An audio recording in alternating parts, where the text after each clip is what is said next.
Good morning. This is the Board of County Commissioners Board Work Session. It is Tuesday, September 6, 2022. It is 9:03 a.m. This is set to go until 10 a.m.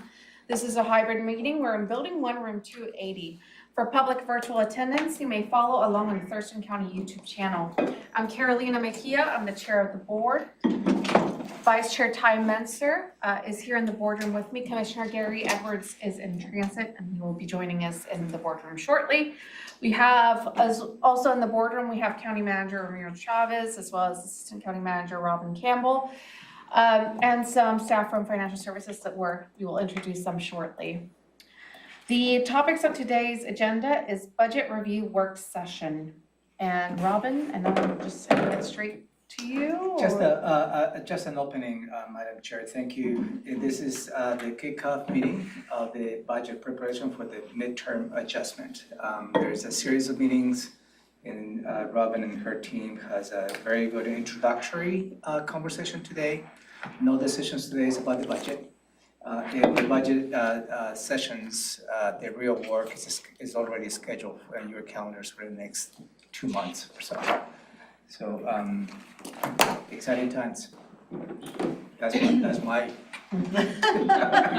observation. I think the budget development is exciting. A lot of people don't think that, but without a budget, the county could not provide anything to anyone. So it's a very important part of the work of the board to set a budget. And that is what we're kicking off today, is the board's work in developing and adopting a budget for the county. But this is a mid-biennium adjustment.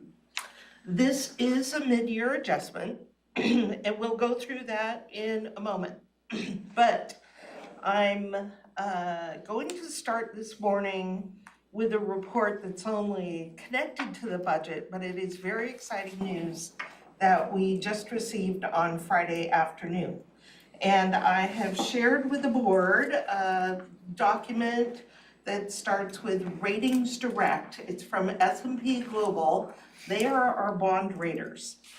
And I am very pleased to report that the county's bond rating has been upgraded. We've had for quite a few years now a rating of AA, and just as a bit of background, ratings go from D, which is not desirable. It's kind of like grades. I think there are B grade bonds, but most governments have A, AA, and AAA. AAA being the very highest rating. And then within each of those categories, there's a minus and plus. So it's A minus, A plus, AA minus, AA plus, and then the triples. So that's the rating scale. Thurston County has been a AA rated county for quite a few years now. At the time I joined the county, we were a AA minus. The industry went through some changes and all counties got adjusted. And at that time we were bumped up to a AA.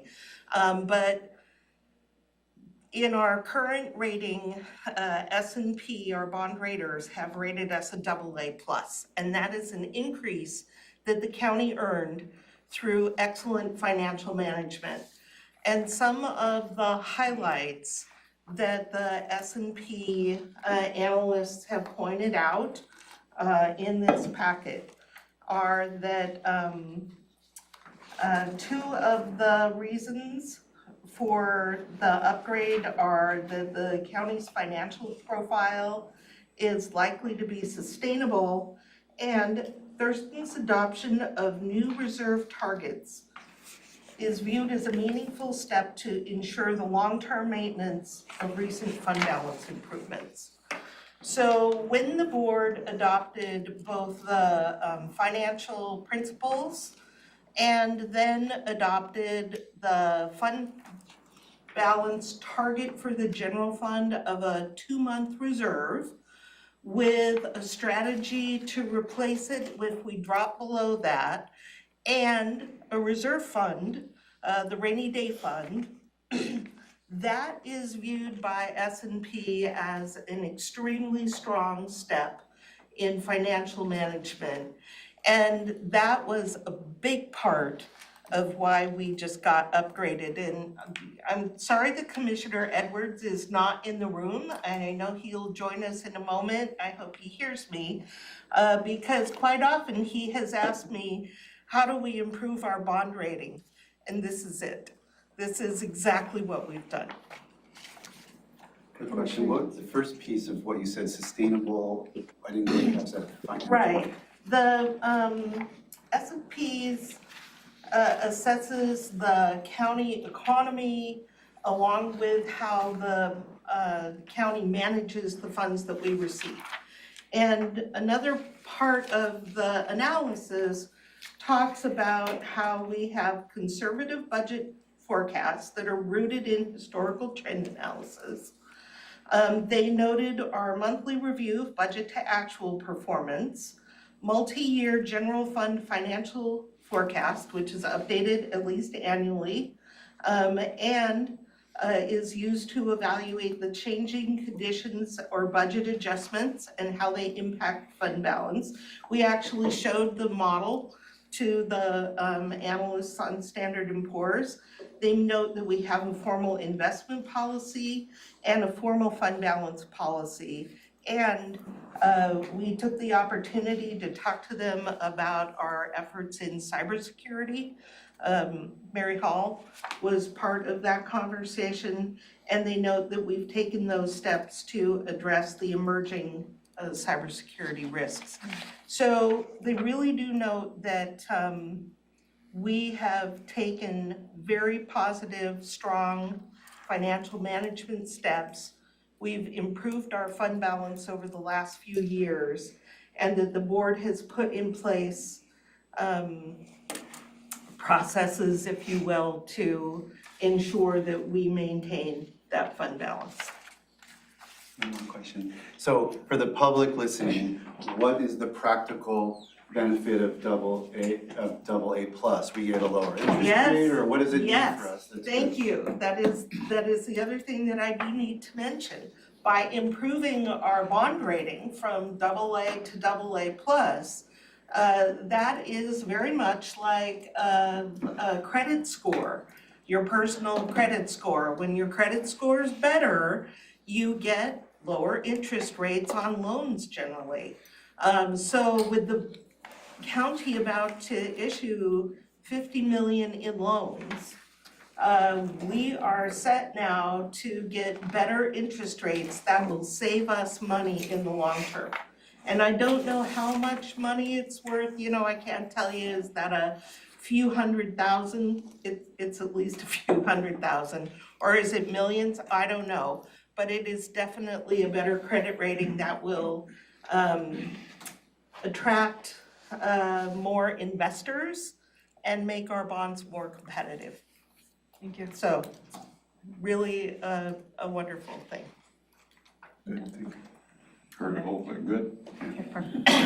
Yeah, so good job, commissioners. Closer to that AAA rating. Yep, one step closer, the next bump up would be a AAA minus, and that would be quite something.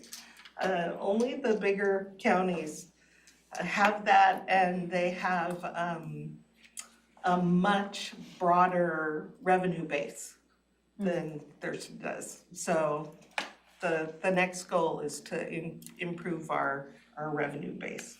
Is there a comparison with counties on where we're at compared to our bond rating? I don't know I was if just we wondering could get the bond ratings. No, I don't know if Wasatch knows or not. yeah, the counties tend not to share those ratings, especially if they are. If they're lower? The ones with good ratings, we'll be There's putting out a share. press release. I'll be sharing. Yes, we should be sharing. Just a comment, if I may, related to this is great news for the county, and this is now, has not been achieved overnight.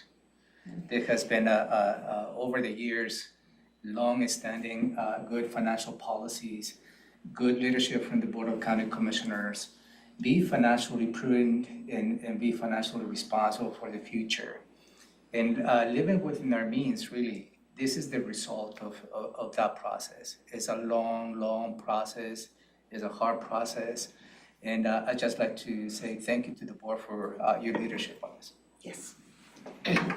Absolutely, good job.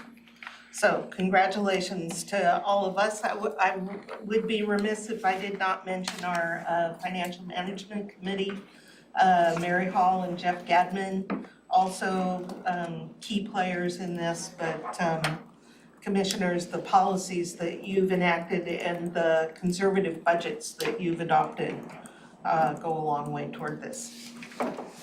So with that, let's turn to the budget. And I am going to share my screen. Where is this? Maybe I'm gonna share my screen. I need to get an actual mess. Aha, here's it.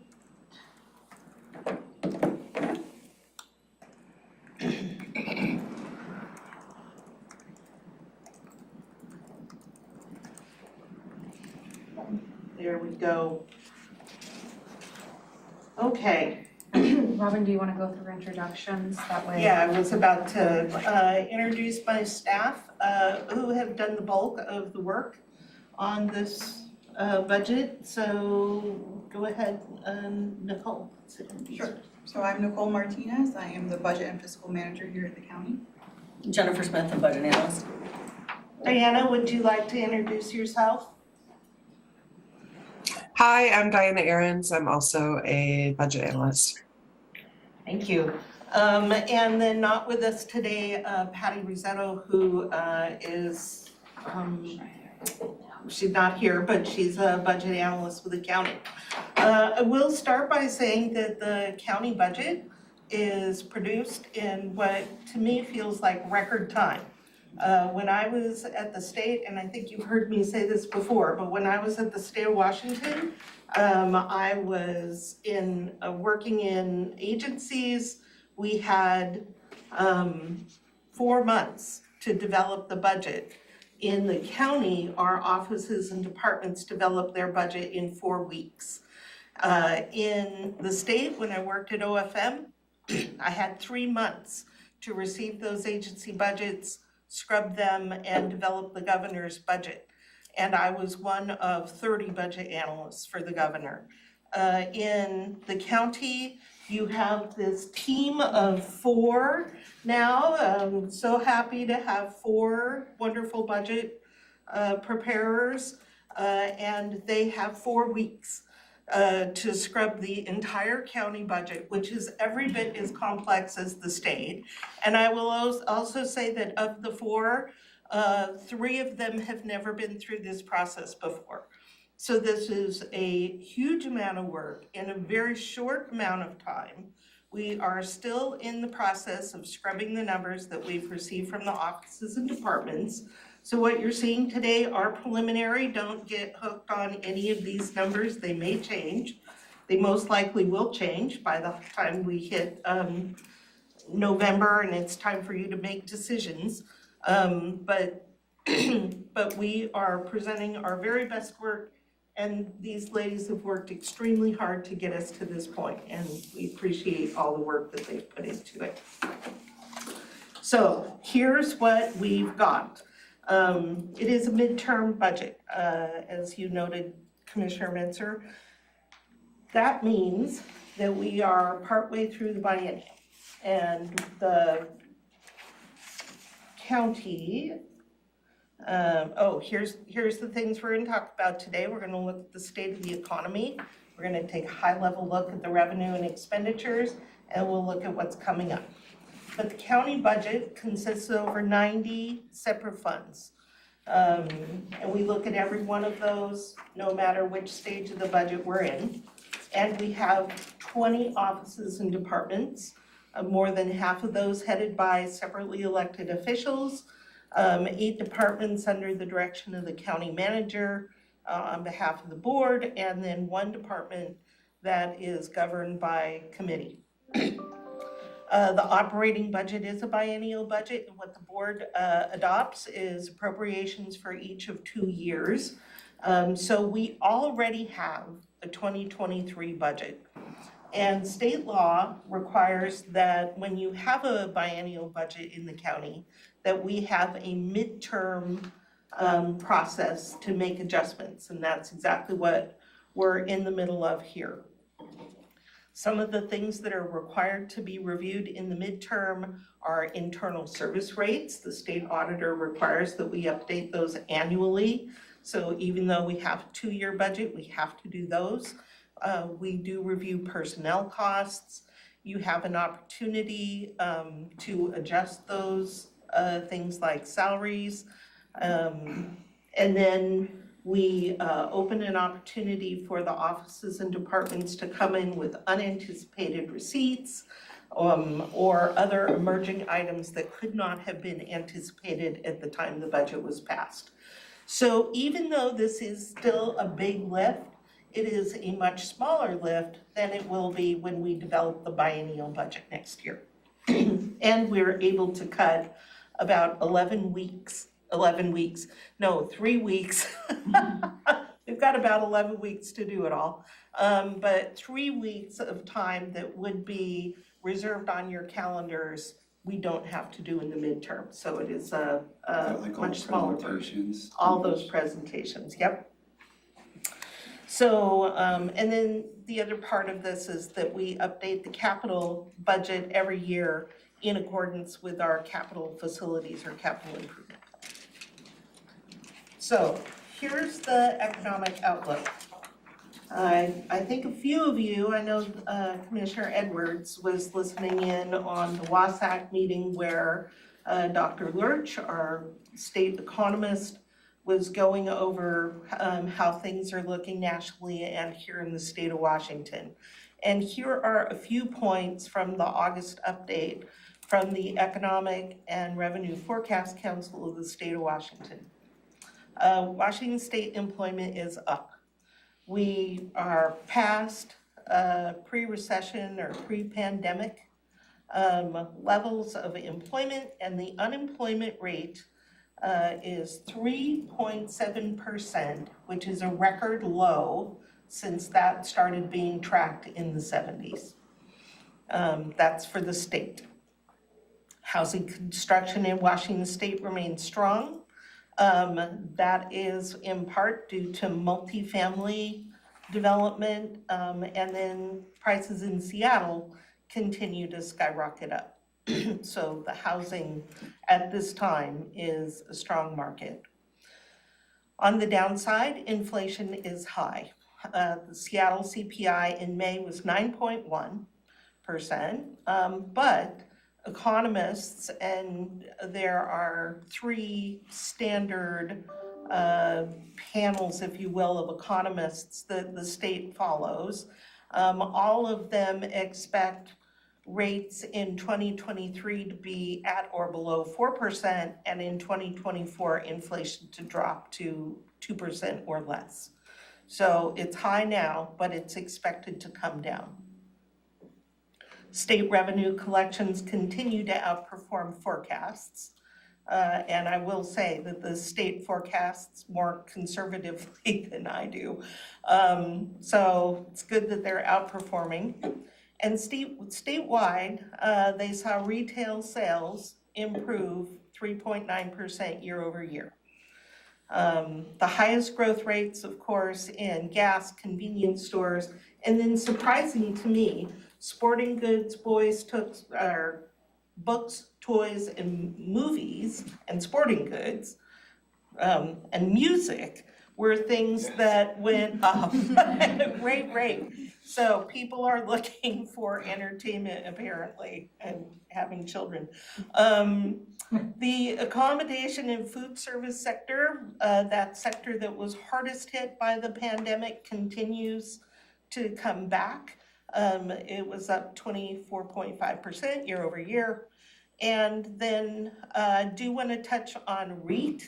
Reit at the state level is growing phenomenally in this state fiscal year and then expected to drop off in next year. So big up, and then they're predicting a down in future years, which is not uncommon at the state for Reit to have a very big swing from year to year. And then nationally, they have noted that consumer confidence is low due to concerns about food and gas prices. So that's how it looks in the big picture. Looking at Thurston County, and I don't have comparisons for all of these things, but where I could, I pulled out information. According to Employment Security Department, in July, the Thurston County unemployment rate was also at 3.7%. So extremely low, which is extremely surprising when you're trying to hire people. We can't fill vacancies. That is part of why there's just very low unemployment. Can I ask a question Sure. on the unemployment rate for the state? It's a record low. Is it also a record low for Thurston County for it to be? Yes, I would say it is. Okay. We thought it was just crazy low at 4%, and it's below that. Okay. So this is extremely low. Full employment is considered to be 5%. So we're if you're having trouble filling positions, it's because everybody's got a job that wants one, pretty much. The population continues to grow in Thurston County overall, 1% growth over the last year. And as you know, we recently exceeded 300,000 in the county. Residential real estate market is extremely competitive right now, according to Redfin. The average home is selling in 7 days and is selling for about 2% above list price. So it's taking 1 day longer than it did a year ago, but it's still a very competitive market. And if you put a house on at a reasonable price, it will sell. Property tax. This is where the revenue side comes in for the county. As you know, the board can increase property tax by 1%. It is the 1% cap, and that is 1% on the prior year's levy. However, the bigger driver of revenue in property tax is tied to new construction. And we have a preliminary number from the assessor's office, and I want to take a moment to say how much I appreciate getting that preliminary number. Linda Rebick, our partner in the assessor's office, worked over the weekend to ensure that we had this value for this morning. And I appreciate that very, very much. And so that is $898 million in new construction, which is growth. And later on, I have a table that shows the history of new construction in Thurston County. But this is 23% growth over last year. Yes. So is that because, or it's maybe a combo, but like that's about how much like prices, you know, is it just we're building the same amount of stuff but it's worth more because the market's so hot, or is it something, are we actually building more stuff? I think there's a combination. I think it's a combination. I don't think that there's been 23% growth in the value of all of our homes and properties. So we are but that building would factor more. in though. Yes. Like in theory, if you didn't build any more, but prices were going up, you'd see growth in new construction revenue number. Maybe. If in general, if values are going up, then yes, you'd also see the value of it is worth more. Right. But that's not gonna get the 23%. That is exactly right. Okay. Yeah, this represents more growth at a higher value. Got it. And then sales tax growing year to date is at 5%. That includes August's number. You may recall that we forecasted at 10, which was too high. So when you see the forecast, you'll see that we've adjusted sales tax down. But 5% growth is still That's like very standard. good growth. Yep, it's at the high end of our average scale, so still good growth in sales tax. And then the last bullet is the thing that I say every year to you. Cost of doing business due to inflation and higher demand is growing faster than county revenues can. So any questions about the outlook? Questions? I have questions. So first of all, thank you, Linda, for getting those numbers. But in regards to the 1% property tax increase, has there ever been a time where commissioners haven't gone with that 1%? Not Or do that I'm they- aware of. Or do they usually go with that 1% Since- on a yearly?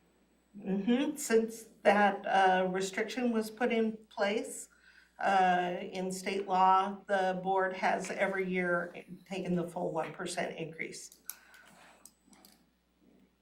Because, and I mean, the way it was explained when I first got on the board is, our, whatever percentage of our budget is salaries and stuff, which is a lot, is the contracts have embedded COLAs and stuff, so you're never gonna, 1%'s never gonna keep pace with what the That's right. cost of doing, it's kind of that last bullet.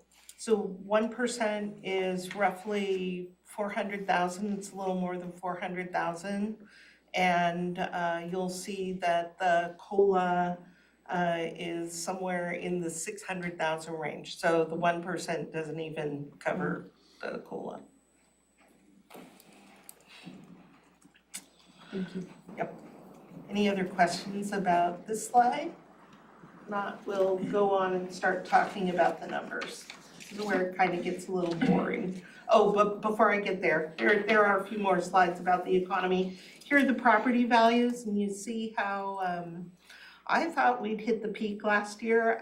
Without Linda's numbers, I would have predicted something less on a downward trend for new construction, but it surprised me and went up.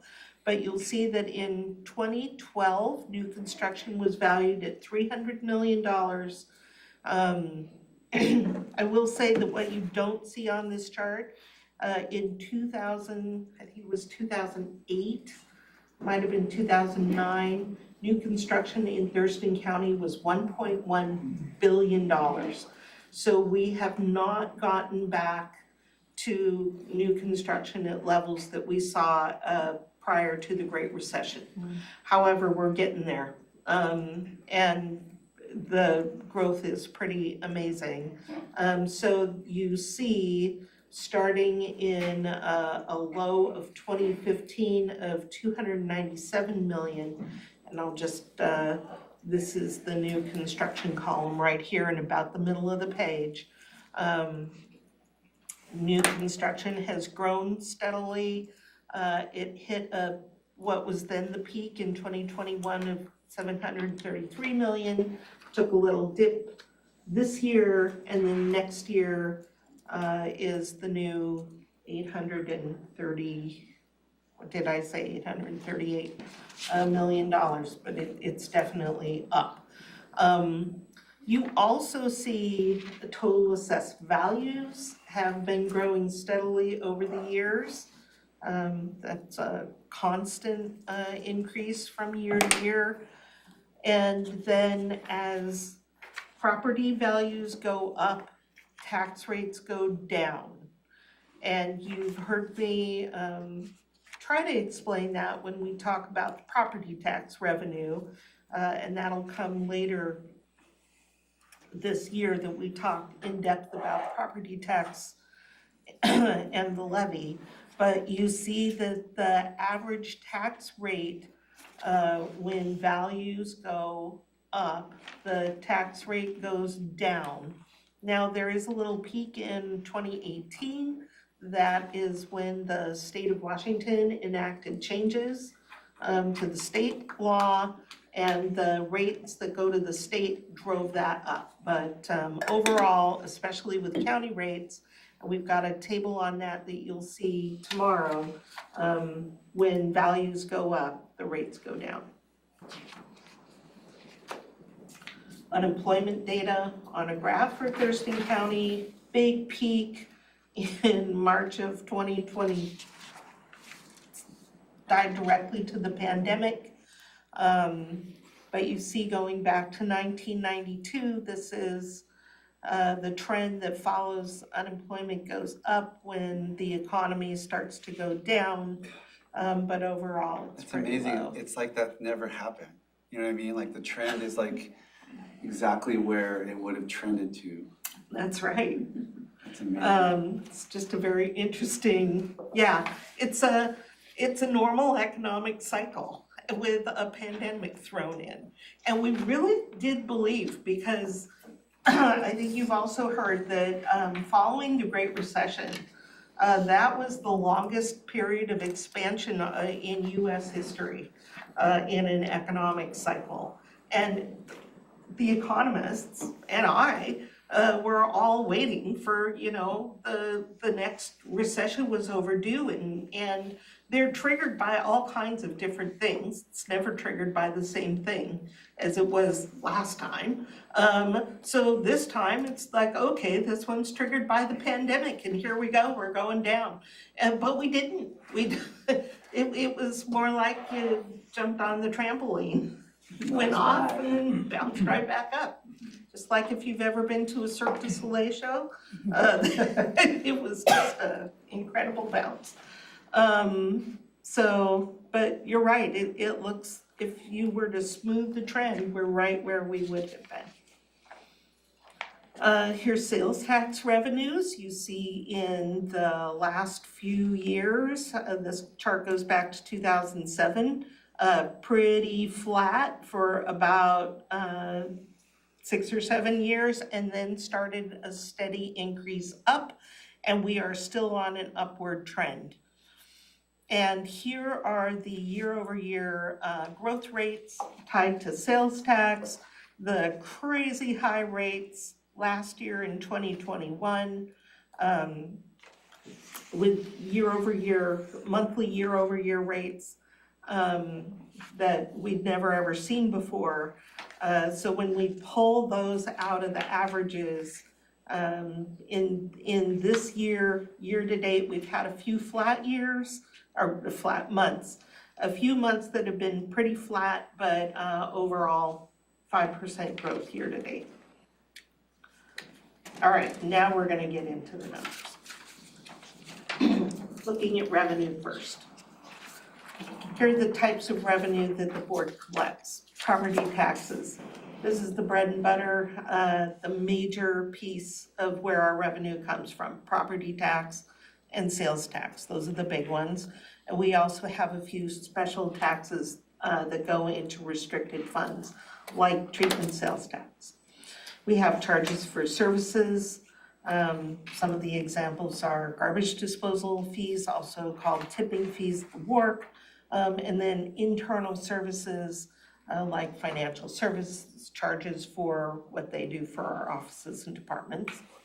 There are intergovernmental payments, COVID being the big one right now.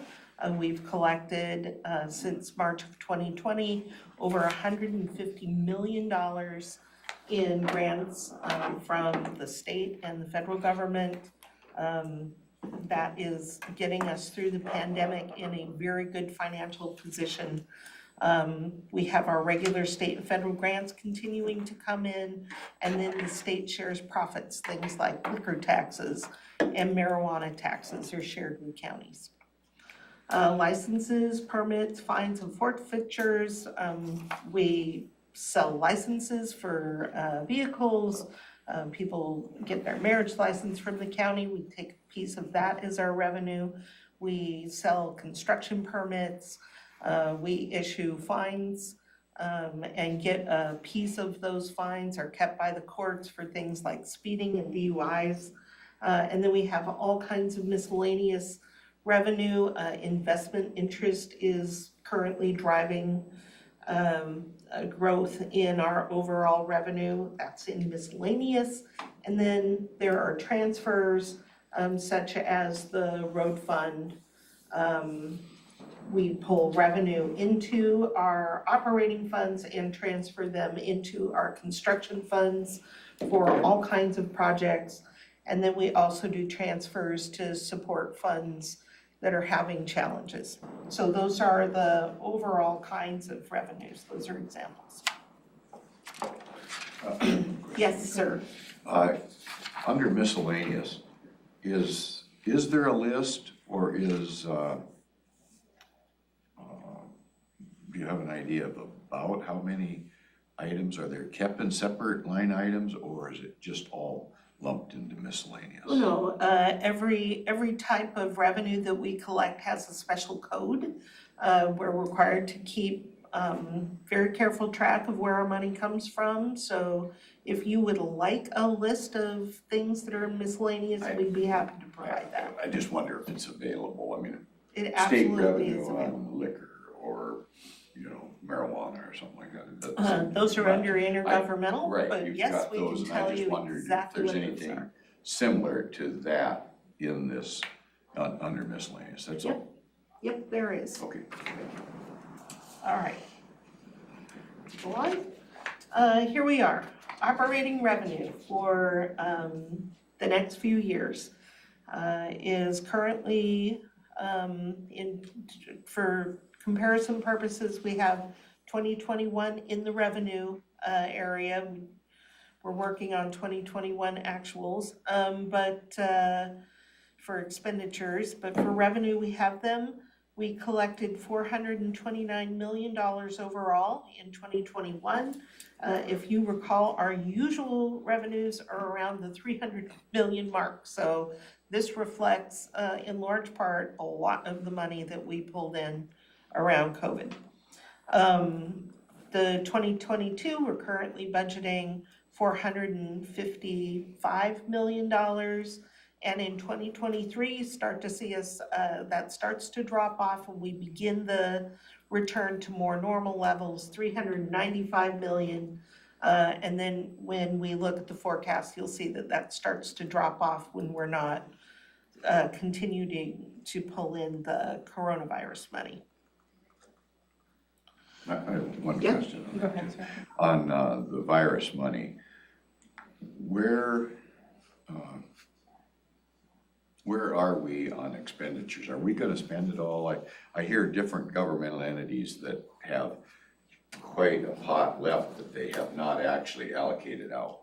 So when that comes to our position at some point, we might have to make a refund if we haven't expended it properly, but We will not refund any. okay, that's We all. will not leave any money Is it on the briefing like table. next week or Yeah, it's something? coming up. Yeah, And 21st. when we provided a briefing with the board, the board directed to have more periodic updates on the Yes. ARPA funds. So it's Yeah. coming up next week. And Rob and her team and myself will make just about every single effort to provide options to the board, so the county doesn't leave any money on the table. But I hear about these other entities, there's been some schools and some other pretty substantial amount of money that they've only expended, 28%. We have Crazy. only expended a small amount of the ARPA recovery fund money. We received 56 million. I think Diana's last report, which you will receive as part of your monthly management report, I think that's at 13. It's between 12 and 13 million that we've actually spent the money out the door. But you have allocated more than that, quite a bit more, and we've earmarked just about all of it. Part of what Diana is working on is an assessment of how much we think won't be spent out of each of the allocations that you've currently made. And we'll be coming to you asking how you'd like to reallocate that so that it does all get spent. We will not leave money on the table. Thank you. We're good at spending money. Yes. But That's- but within the parameters of the ARPA funds, that's always the, Right. that's always the exactly, we strings will attached. spend it in an appropriate manner, but you're absolutely right, we are good at spending. We just had a meeting on Friday with the broadband group, and someone who I was surprised to learn works at the state broadband agency was telling me, we have all this money and we're trying to find ways to spend it, and I said, send it to us. I mean, we can tell you how to spend it, we have ideas, so. There's a lot of money coming through for broadband. A lot of money. A lot of money. We just need to Yep. jump on the wagon, and the partnership within the Nisqually tribe is proven to be very effective so far. It'll get spent. So here's the little graph, if you like to look at it in picture form. It just represents exactly what you saw on the last page. General fund, looking specifically at the general fund now, actuals in 2021 were 117 million. We expect that to drop off a bit this year, 115 million. Again, that is mostly from pulling in the COVID money. We pulled quite a bit of COVID money, and this 115 million, we could do the same and boost that up a bit. And then currently in the 2023 midterm budget, taking all requests into consideration and all adjustments, we're projecting another 115 million next year. There's the graph. You'll see most of it's in taxes. And breaking down the taxes and I'm gonna focus right now on 22, the 77 million that we anticipate this year in taxes. 45 million of that is property tax. We are on track to collect a little over 99% of what we budgeted, which is our normal amount, and sales tax currently at 27 million. We're on track for that, and then 4.9 million in other taxes coming into the coffers. Is the sales tax estimate, is that down, is this the actual number down from 10%? Down, and I'll to have 5%? I'll have the revenue model tomorrow. It's gonna be closer to 26 million actually coming in, so we're a little down, and we'll look at the model tomorrow and you'll see all the adjustments that we've made. Real quick, I'm sorry, this just occurred to me, on the bond rating issue, is that how far did this rating system go back? I mean, is this something that's been, like, can you look back in Thurston County, did they use this AA rating system in the 80s, 70s? I don't know how far we can go back. I can certainly ask our bond advisor if that kind of information's available. I think it goes at least back to the 80s, if not farther. And you're not aware of us ever being at AA plus, or is that? No, in the last, so like I said, when I got to the county, we were at AA minus. And happy to be there, just in the AA's.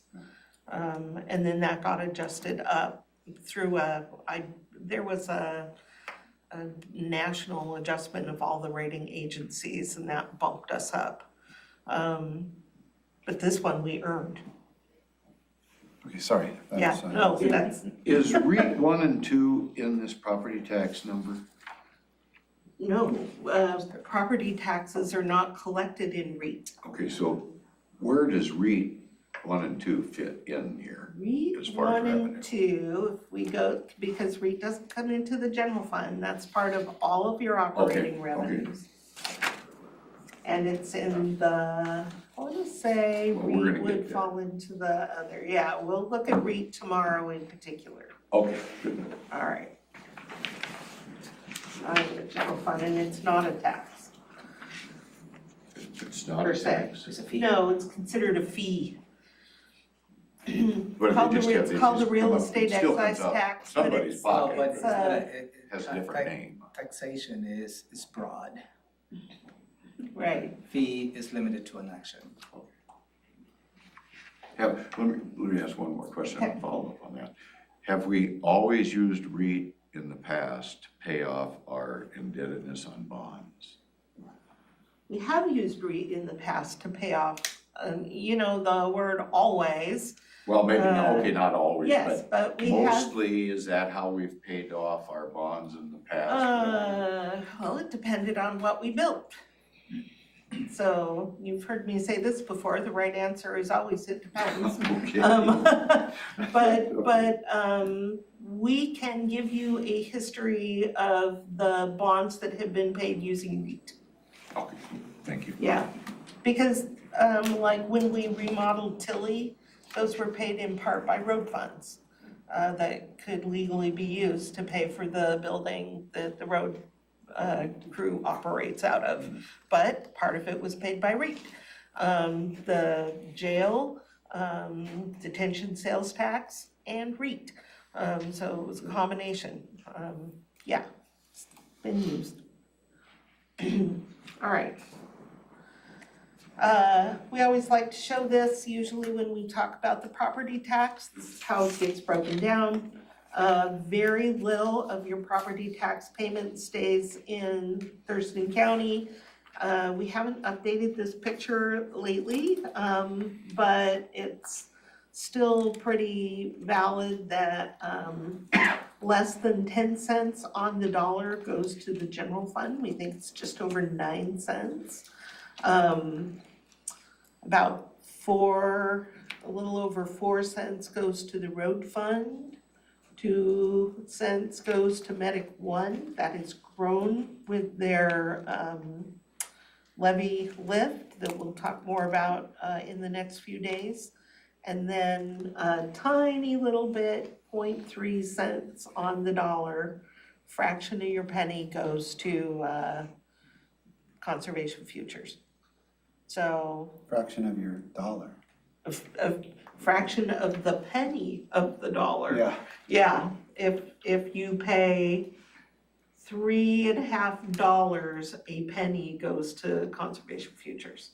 So very small amount that is generating, how much goes, I've looked at too many, yeah, 2.5, just. yeah, about $2 million a year. Is that state, oh, okay. I was just kidding, and then half of that roughly will be subsidizing HCP development. That is how the board is choosing to use that money, yes. And you continue to support grants. Yep. With the other hand, Okay. yes. Is that a countywide tax or is that a unincorporated? That is countywide. Countywide, okay. Yep. The only property tax that is unincorporated only is the road tax. All right, so let's look at the spending. We're gonna spend more than we're bringing in. And we can do that because we have some pretty substantial fund balances. So in the 22 budget this year, in all funds, we expect to spend $511 million roughly. Again, a chunk of that being pandemic money, and you see it start to come down in 23. And in the 22 budget, now this reflects all of the additions of the midterm, and I'm going to say right now, you will not be able to afford this number in 2023, even with the fund balance that you have. We anticipate spending just under 124 million this year, and offices and departments have requested budget increases that add up to just under 129 million next year. So the this is the breakdown by area, sector, if you will, of government, of all funds. I'm sorry, can you slow down just a sec? When you were Yep. saying you will not be able to afford that number, what number are you talking about? I'm talking about the 129 million in 2023.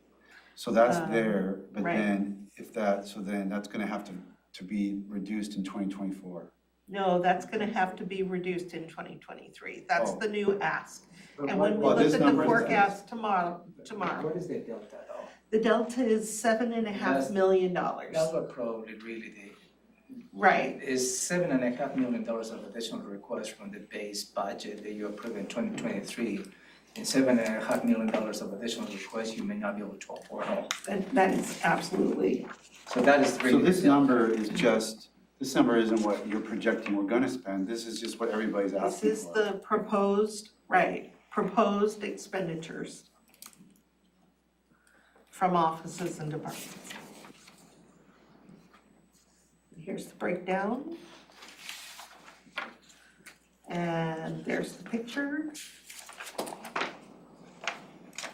Here's the general fund breakdown. No surprise that the bulk of it is in law and justice. Here's the picture. If this was a pie chart, you'd have the Pac-Man of law and justice. Here are the big changes, and I don't have dollar amounts tagged to these, but you'll see them tomorrow. There's a assumption of a cost of living adjustment for all employees. We have factored in the amounts in the agreements that were reached with the sheriff deputies and the correction deputies. And we also assumed a 5.5% for all other employees.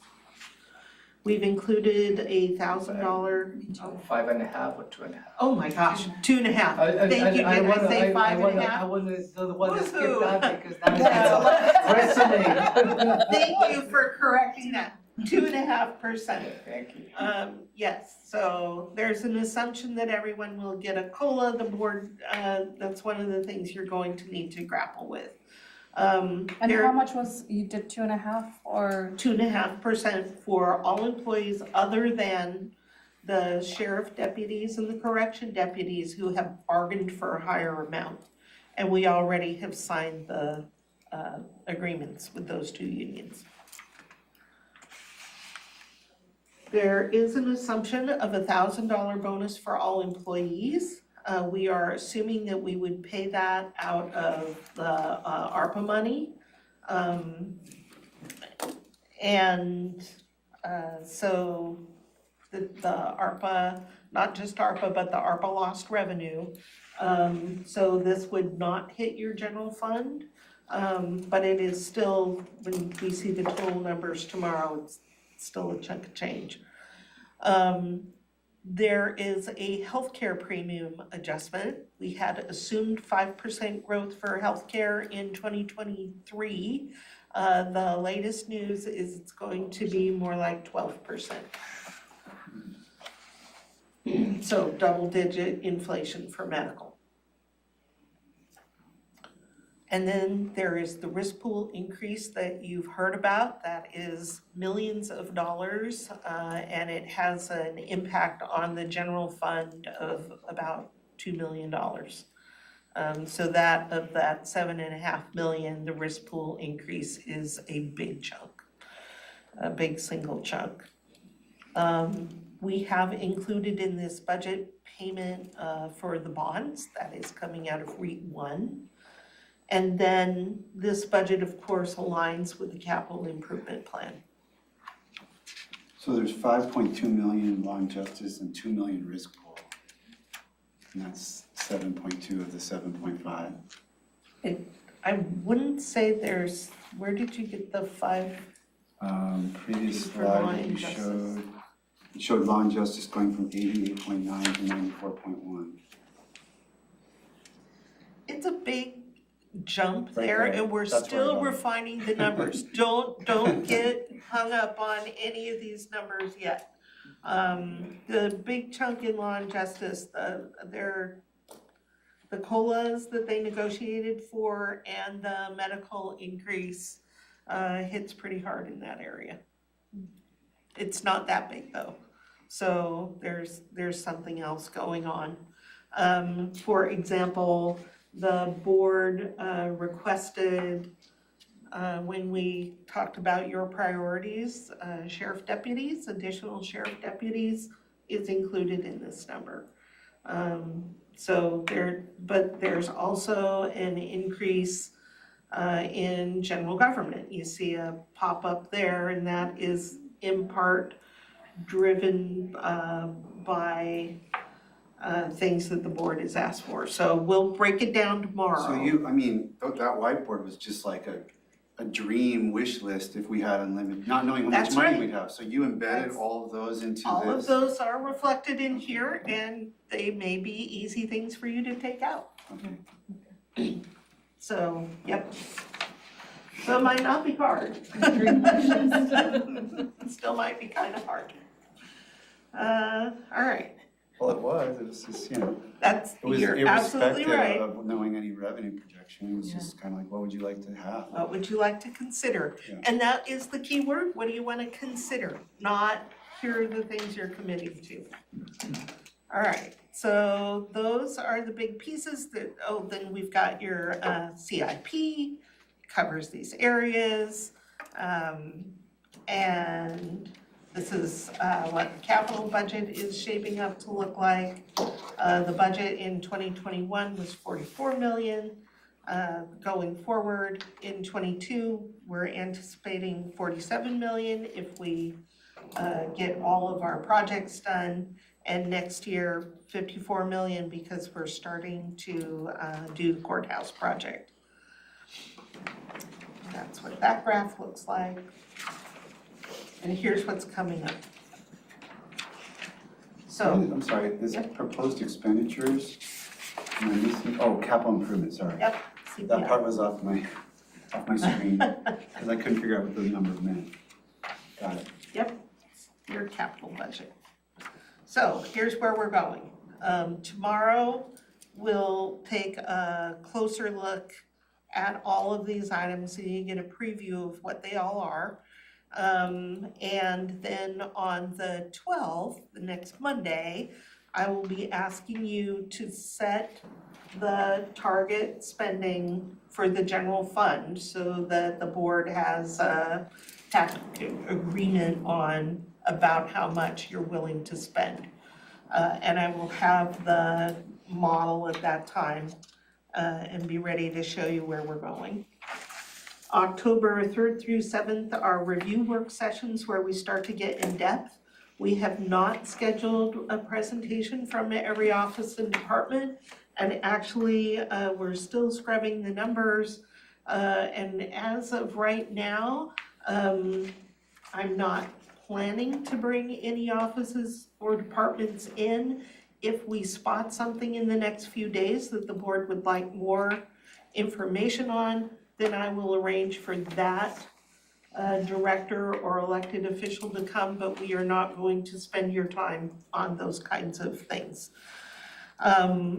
October 24th through the 28th is time to make your preliminary final decisions. And they must be made no later than October 28th for the staff to have time to put together the book that is required by law to be published no later than November 21st.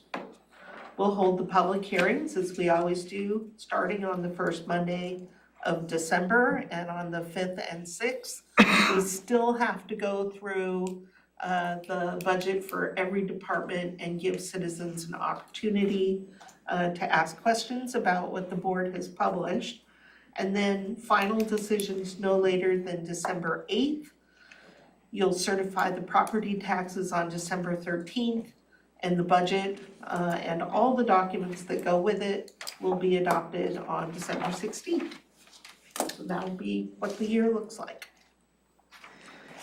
So tomorrow is a long day because you have budget conversations in the morning through lunch. In the afternoon, you have work sessions. So lunch will be provided tomorrow. I have a scheduling conflict. Tomorrow? No, not tomorrow. I'll be here tomorrow. December, But I'm out On December 5th, Yes. that date cannot, that is by law the date that we So- must hold those public hearings. So There is then- no option. Commissioner Menser and Commissioner Edwards will proceed without me. And I'll tune in later via Zoom, but I'll be here on the 6th. Okay. Just wanted, Yeah, there's some of these dates that I can move around and some cannot, like today. You had canceled, normally I would have done this during your normal board meeting in the afternoon, which you canceled, so we're meeting this morning because by law, we must deliver the preliminary one budget to the board on this date. First Tuesday of September. No choices.